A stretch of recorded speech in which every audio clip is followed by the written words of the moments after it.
Means of spread of diseases, मतलब disease एक infected person से हेल्थी पर्सन तक कैसे ट्रांसफ़र होता है ये हम लोग देखेंगे। तो ये कई तरीके से हो सकते हैं, जिसमें माइक्रोब्स एजेंट्स इन्फेक्टेड पर्सन से हेल्दी पर्सन के बॉडी में इंटर कर जाता है।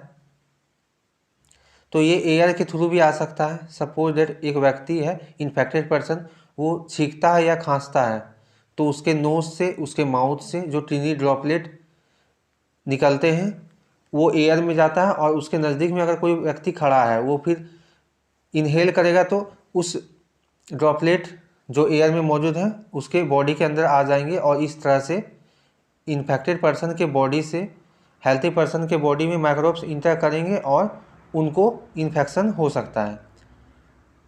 तो ऐसे डिजीज़ जो एयर के थ्रू फैलते हैं, तो उसका एग्जांपल आप देख सकते हैं। कॉमन कोल्ड हो गया, निमोनिया, ट्यूबरकुलोसिस यानी टीबी। तो डिजीज वाटर के थ्रू भी फैल सकते हैं।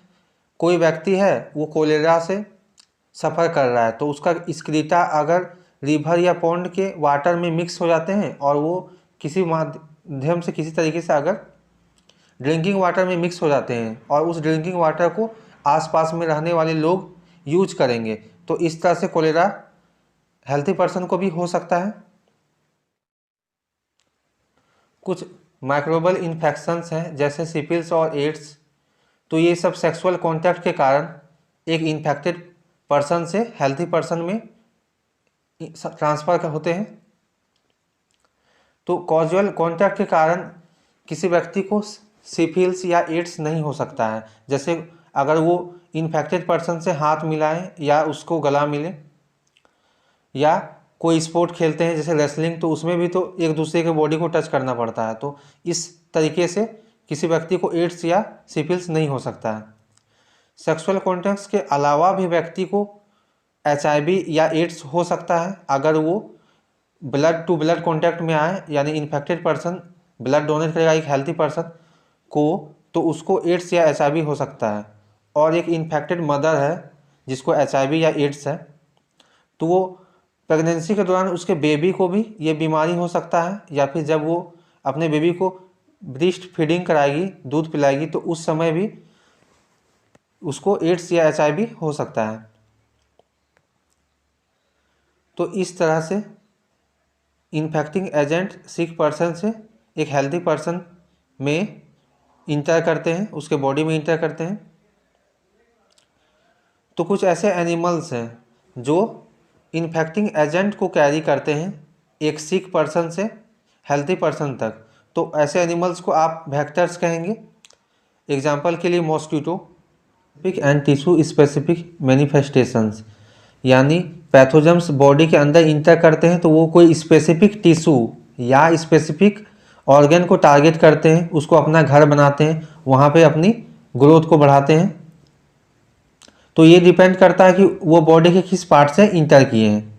सपोज दैट अगर नोज से इंटर किए हैं, एयर के थ्रू वो पैथोजेंस आए और नोज से इंटर किए, तो वो कहाँ जाएंगे? ऐसे पैथोजेंस जाएंगे लंग्स में। HIV वायरस किससे आता है? ये सेक्सुअल ऑर्गन से इंटर करता है बॉडी में, तो ये लिम्फ नोड्स फैलाएंगे पूरे बॉडी में। और मलेरिया काउजिंग माइक्रोब्स हैं, ये इंटर करेगा जब मॉस्किटो किसी व्यक्ति को काटेगा, तो फिर ये पैथोजेंस कहाँ जाएंगे? ये लीवर में जाएंगे, उसके बाद रेड ब्लड सेल्स में जाएंगे। तो व्यक्ति को जिसके अंदर पैथोजेंस इंटर किया है, तो उसमें कैसे साइंस और सिम्टम्स आएंगे, ये डिपेंड करता है कि वो पैथोजेंस कौन सा टिश्यू में या कौन से ऑर्गन में गया है। इस बात पे डिपेंड करेगा कि उसको कौन सा सिम्टम आएंगे। सपोज अगर लंग्स टारगेट हुआ है तो उसको क्या सिम्टम आ सकते हैं? वो खांसेगा, उसको सांस लेने में दिक्कत होगी। अगर लीवर टारगेट हुआ है तो समझिए उसको कौन सा डिजीज़ हो रहा है? जॉन्डिस हो रहा है। इसका दूसरा नाम है हेपेटाइटिस बी। तो किसी व्यक्ति को सिम्टम्स क्यों आते हैं? सिम्टम्स आने का ये कारण है कि जब कोई भी पैथोजेंस बॉडी के अंदर इंटर करते हैं तो बॉडी का इम्यूनिटी सिस्टम्स बहुत सारे सेल्स को भेजता है उस ऑर्गन पे जहाँ पे पैथोजेंस आए हैं, उस ऑर्गन तक भेजता है उससे लड़ने के लिए, उसको मारने के लिए। तो इस रिक्रूटमेंट को कहते हैं इन्फ्लेमेशन। तो जब किसी व्यक्ति को HIV होता है तो HIV के वायरस क्या करते हैं, उस व्यक्ति का इम्यूनिटी सिस्टम्स को धीरे धीरे कमज़ोर करने लगते हैं। तो इससे नुकसान क्या होता है, जो डेली लाइफ में एवरीडे जो हम लोग कई प्रकार के इन्फेक्शन और बैक्टीरिया से हम लोग का बॉडी लड़ता है, हम लोग का इम्यूनिटी सिस्टम लड़ता है और हमें रियलाइज़ भी नहीं होता है, ठीक है, क्योंकि हम लोग का इम्यूनिटी सिस्टम सही है। लेकिन जिस व्यक्ति को HIV हो गया होगा तो उस व्यक्ति का इम्यूनिटी सिस्टम इतना कमज़ोर होने लगता है कि उसको छोटा मोटा अगर उसको सर्दी खांसी हुआ है तो उसको निमोनिया हो सकता है। क्यों? क्योंकि उसका immunity system virus HIV virus के कारण कमज़ोर हो चुका है।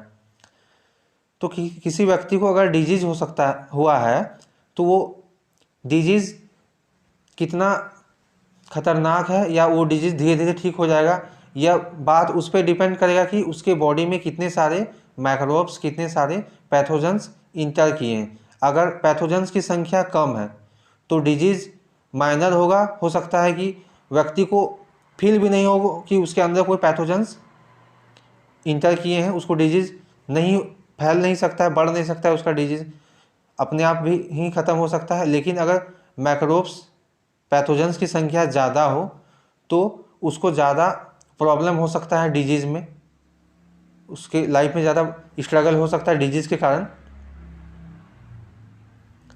तो इम्यूनिटी सिस्टम एक मेजर फैक्टर है जो डिटरमाइन करता है कि कितने माइक्रोब्स सर्वाइव करेंगे बॉडी में। कहने का मतलब अगर किसी व्यक्ति का इम्यूनिटी सिस्टम मजबूत है तो उसके बॉडी में जो पैथोजेंस इंटर करते हैं तो मैक्सिमम पैथोजेंस डिस्ट्रॉय हो जाते हैं, मर जाते हैं, कुछ ही पैथोजेंस सर्वाइव कर सकते हैं। लेकिन अगर व्यक्ति का इम्यूनिटी सिस्टम ही कमज़ोर है तो उसके बॉडी के अंदर ज़्यादा माइक्रोब्स, ज़्यादा पैथोजेंस सर्वाइव करेंगे और वो क्या करेंगे, बायोकेमिकल लाइफ प्रोसेस के कारण अपनी नया सब्सटेंस वो जनरेट करेंगे, न्यू सेल क्रिएट करेंगे, अपनी संख्या को बढ़ाएंगे और इस तरह से डिजीज धीरे धीरे फैलते जाएगा। इसीलिए हमें अपना इम्यूनिटी सिस्टम को मजबूत बनाकर रखना चाहिए अच्छे खान पान से।